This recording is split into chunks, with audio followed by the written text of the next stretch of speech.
বাণীপুরে হলো, আমি কিন্তু প্রকৃতপক্ষে আপনাদের ধবধবি অঞ্চলের বাসিন্দা ছিলাম।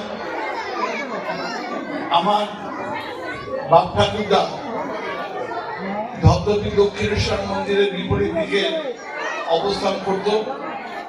হয়তো আমার জন্ম বাণীপুরে, কিন্তু আমার বাবার ঠাকুরদারা এই ধবধবি অঞ্চলের দক্ষিণেশ্বর মন্দিরের বিপরীত দিকে জমিতে বসবাস করতো। এখন সেগুলো বিক্রি হয়ে গেছে কিংবা কোনো নষ্ট হয়ে গেছে।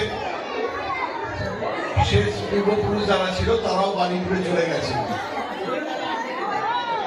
যাই হোক, আপডেট করতে হবে এবং বছর পর বছর এই মন্দিরকে এগিয়ে নিয়ে যেতে হবে। এটাও কিন্তু একটা বড় কাজ।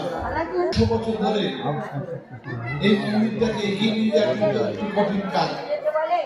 তবুও আমার বিশ্বাস আছে এখানকার গ্রামবাসীরা রয়েছে, যারা এখানকার উদ্যোক্তা রয়েছে, আজকে হয়তো 50 বছর 100 বছর বাদে যখন হয়তো আমরাও থাকবো না, আপনারাও থাকবেন না, তখন হয়তো এই সন্তুষ্টি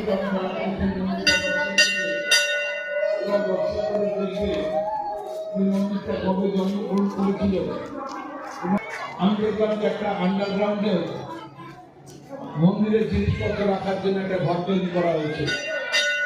এটা খুব সুন্দর পরিকল্পনা। আপনারা হয়তো অনেকেই জানেন, আমাদের বারুইপুরের থানার সামনে যে বিশালক্ষী মন্দির রয়েছে, আমি নিজে বিশালক্ষী ট্রাস্টি কমিটির সেক্রেটারি। আমি মন্দিরটা পরিচালনা করি। শুধু পরিচালনা দুলছে, দীর্ঘদিনের প্রায় 120 বছর পুরাতন হয়ে গেছে মন্দিরটা। বর্তমানে আমরা মন্দিরটার আকারটা অনেকটা বড় করেছি। তো সেই জন্য